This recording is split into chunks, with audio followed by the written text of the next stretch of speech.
Awesome. All right. I think this is working. All right, guys. Welcome to my first ever live stream using StreamYard. It's a new software that I wanted to try out.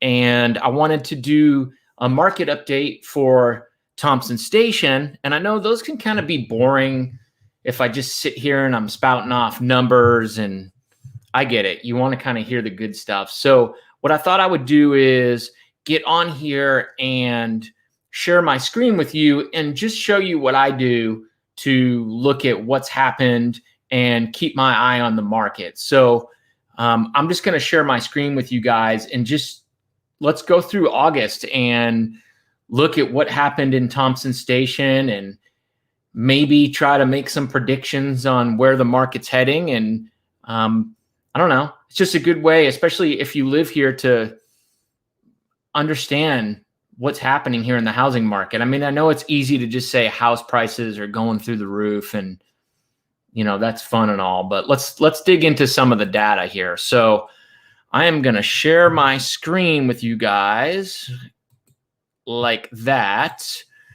All right. So the first thing that we're looking at right here is this is a graph and it's representing each little point here is 1 month of data, and it's going all the way back from January of 2008 up until August of 2021. And this is just for Thompson Station. So the first thing we're looking at is the median sales price. And I want to talk about why I like to look at median versus average. So first of all, the median sales price in Thompson Station in August was $610,000. If I slide over to the average sale price was $724,000. You see the huge difference. And the reason for that is there was a huge sale in Thompson Station. I want to say it was like $3 million or some giant number, and it skews the averages. So I really like to just go with median. I feel like it's a little bit more realistic. So there you go. The median sales price in August in Thompson Station was $610,000. I think it's really cool to just look at this graph and see this, look at this rise from all the way back in 2008. I'm just going to pick a random month. I've got a lot of equipment in front of me, so it's hard to see. Okay, August of 2010. Oh, that must have been a slow month. Median sale price was $175,000 that month. Very slow month in 2010. 2017 was a pretty good year for Thompson Stations. Let me just look.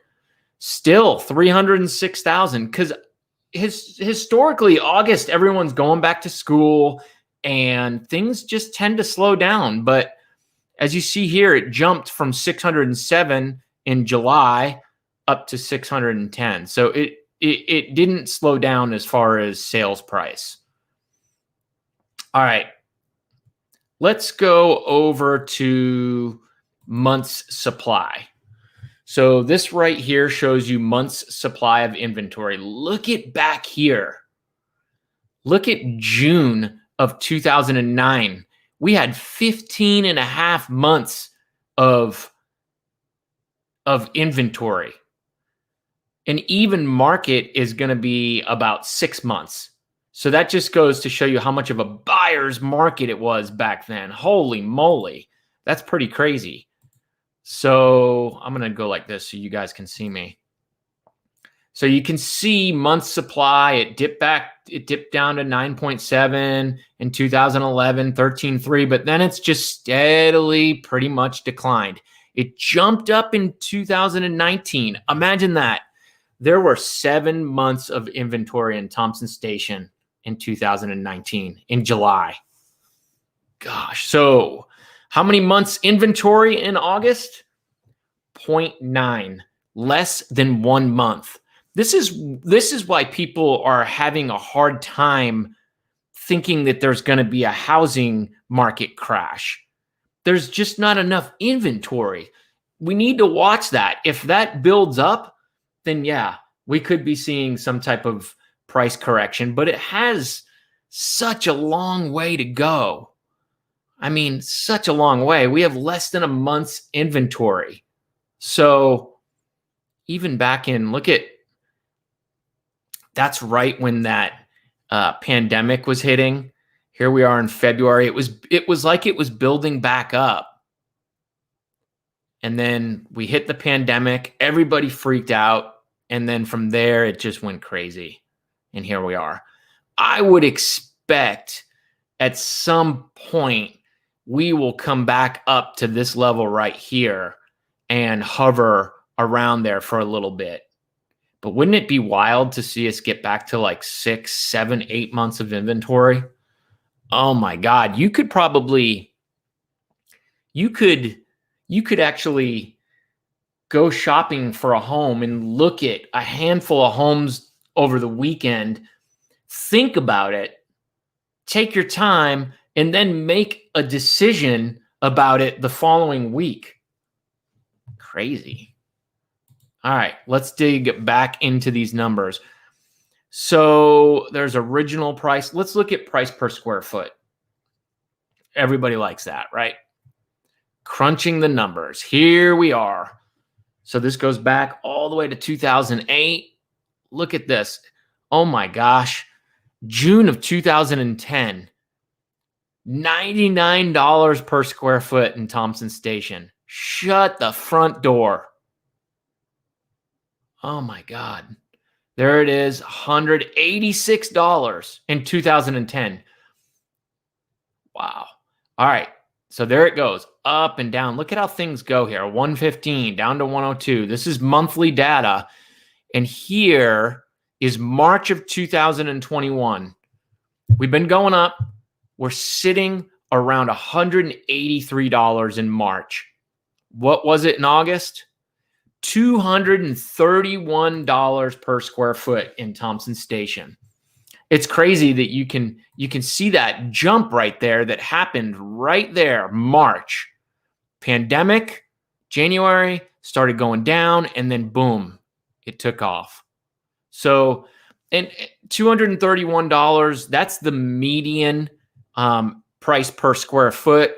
If you weren't in here earlier, the reason I use median is there seems like there's always one or two homes that skew the averages, and it just drives me nuts. There's either one home that was just a complete pile of junk, so it sold really cheap, or there was some crazy mansion home on a lot of land, and its numbers were really high. So that's why I use median.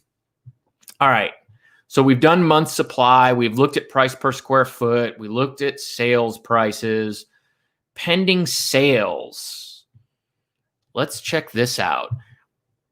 Look at this. All right. So it's hard for me to see the left side of my screen, guys. So bear with me. Look at 2010, 2011, January. Let me find an August number. August of 2011, 16 pending sales. Wow. June of 2014, 77.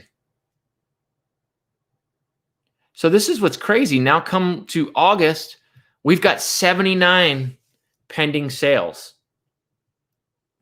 So we're seeing stuff go under contract and people are getting homes. There's just not enough of them. The amount of buyers out there is just enormous, especially for us here in Middle Tennessee with all the people coming from California. I am not kidding, guys. And this is just me. This is just me.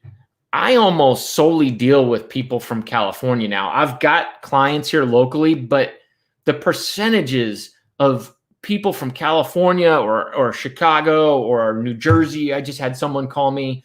It's a much higher percentage than any of us are used to. I was sitting at the Coffee and Coconuts. You can always catch me there.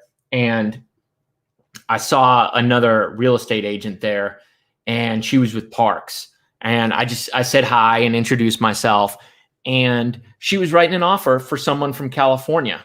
And then I was thinking I was heading out to show homes to someone from California. And that's just 2 agents right there. So imagine all the agents showing people homes from California. It's crazy. Let me see if you guys can see that better. Okay, let's go back here. So this is pending sales. Okay, let's look at days on market. So, wow, January of 2008, if you look all the way to the left of the screen, median, is it median? Yep, median days on market, 185. Holy moly. April of 2012, 171. And then things just ticked somewhere around 40 and 50, kind of steady, a little bit under there, 31, back up in November. And when you see a number like 112, there's a good chance that there was like a dozen new homes from builders sitting there on the market. And that's why that number looks like that. But let's look. August 2021, 51 days. That's kind of a tough number. Let me look at the average on that. 80. That's a tough number because what you have is a lot of builders will put their homes, list them, and they're not complete. They just do it to like advertise them, and they're not selling. So it makes the days on market look high for those, and it skews all the numbers. I can't take those out in this specific part of the program, but that's normally what I do. So, all right, let's just look here. Percentage of list price, percentage of original price. Let's look at percentage of list price. This is pretty interesting.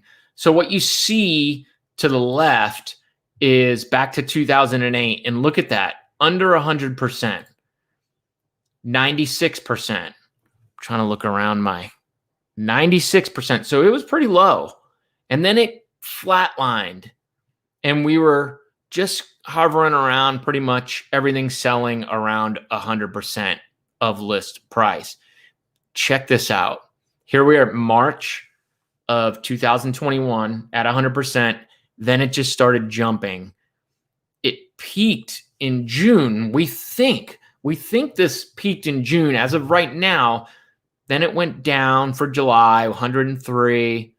Back to August, it was at 100%. So that number, I'm really curious to see if that jumps back up or if that whole frenzy is over. And really, even if it's over, the prices still had a chance to just shoot up, and everybody's pricing their homes based on all those comps. So they're still high. It's just that buyers are recognizing now that you have your Thompson Station home listed for $250 a square foot, and they're putting their foot down. I mean, they'll give you the $250, but you're not getting $300 per square foot unless you're in Tollgate. Then everybody gets $300 per square foot there. All right. I just want to see if this is closed sales. I mean, 51 in August. Let's look at townhomes. Let's look at townhomes and see where that's at. So the median price for townhomes, that's funny. That's basically the price of the Willow Branch townhomes in Canterbury, $423,900. That's basically what the townhomes in the neighborhood are going for right now, $420,000. $420,000 is the number, so it doesn't surprise me. That's probably all Canterbury closings right there. But if you look back, townhomes in March, $434,000. I mean, wow. Oh my gosh, look at this. You can get a townhome in Thompson Station, $92,500 back in 2011. Why didn't we all buy 5 of those at the time, right? I mean, why didn't we buy more? I mean, we didn't know. $92,000 was expensive back then. You live and learn. That's what I'm saying, guys. Like, real estate is still good. Like, those townhomes in Canterbury, they're selling for like 425 new. You can still rent those and cover that, and those are going to go up in value. I know it's hard. It's hard to imagine that, but they are. Oh, believe you me, they are. All right, month supply, it's going to be 0. Look at that. It's less than houses. 0.7 months supply of inventory for townhomes in August. Wow, there are quite a few in June. What? You know why there were? Because they released a bunch in Canterbury. Look at that. Oh my gosh. In 2020, there were just townhomes galore. That really right there is right about when May of 2019. I bet that's when Willow Branch started releasing the new section of townhomes, because they would put those on the MLS and that would make that number go up like that. That makes sense. Dang. All right. Let's look at percentage of list price. 103. I mean, that's about in line with houses. 103% of list price. It's funny. It just says 3.5%. I feel like every home that, or townhome that I'm helping someone make an offer on goes for like 50 grand over. It's frustrating. All right. I think that about does it, guys. I just wanted to kind of go through what I see and try to look at. There's some other things, but I have to just go back and forth between screens and make changes, and it just gets kind of too difficult to do that using streaming software. So I appreciate it. If you guys have any questions, leave them in the comments below, and look for me to do an update on Franklin. I'll do an update on Spring Hill. I just want to keep you guys up to speed with what's going on in the market. And also, most importantly, keep myself up to speed, right? I need to keep on top of this data and make sure I see what's happening so I can help you guys and my clients and just know what I'm talking about in general, right? So, all right, I'm going to end this and we'll see you next time. Bye.